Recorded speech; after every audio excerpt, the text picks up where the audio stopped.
welcome back. I'm Dr. Catherine Endy, the Family Life Coach, and today we are going to be talking about the relationship between respect and development. And what I want to say about this is that parents of young children tend to demand a very high level of respect for the adult, meaning you must respect me. You, young, small, growing person, must respect me because I'm bigger than you. I'm older than you. We must respect our elders. And we often see a very low accounting for development. So what I mean here is that we sometimes expect a 3-year-old to be respectful without accounting for the fact that 3-year-olds are developmentally in a stage where they are very egocentric, meaning they are very focused on themselves, their own needs, and developmentally, they do not have the ability to think about and consider the needs of other people most of the time. So when we are asking a 3-year-old to be considerate of someone else's feelings or to be respectful, to speak in a particularly respectful or formal way, we're asking them to do something that developmentally they're not able to do. And so this very high emphasis on respect leads us to have expectations of our young children that are not realistic. And so we set them up for failure because we are expecting them to do something that developmentally they're not able to do. If we were to flip it and instead focus more on development and understanding that children are growing, developing, their brains are not yet fully developed, just in terms of the way human development works, they are not yet in a place where they can be considerate of other people's feelings, where they can use please and thank you all the time, where they can be respectful, which, we should have a conversation about what that even means when we're thinking about young children.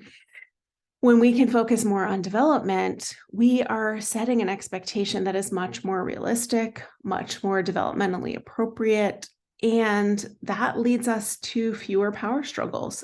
It leads us to being in relationship with children where we're meeting them where they are, rather than having these adult expectations of them. This doesn't mean that you have to accept poor treatment from your child or that you have to, accept being, having them yell at you or things like that. We certainly are going to set boundaries, but I want to encourage you to just spend a little time thinking about where your child is developmentally, whether they're 2 or 5 or 10. Are they developmentally capable of interacting with you in the way that you're expecting? Now, there's a lot more that goes into this in terms of where they are in their phases of the day, meaning, are they tired? Are they hungry? There are all kinds of things that go into child behavior and respectful communication. But if we just think globally for a minute about their development over time, it's so important to understand that a 2-year-old can't do the same things that a 10-year-old can do. And a 10-year-old can't interact with an adult in an adult way 100% of the time, right? And so if we can modify our expectations of our children based on what is developmentally appropriate, we are much more likely to view them in a way that's compassionate, that's supportive, and that decenters us, the adult, and centers the child. And I think this is a really important aspect of this conversation about respect and development, because when we are demanding respect, we are assuming that we deserve something better because we are an adult. It's actually a form of discrimination called childism, in which we discriminate against the child because they're younger, and we don't respect and account for their needs and desires because they're small. And this is the way a lot of us were raised.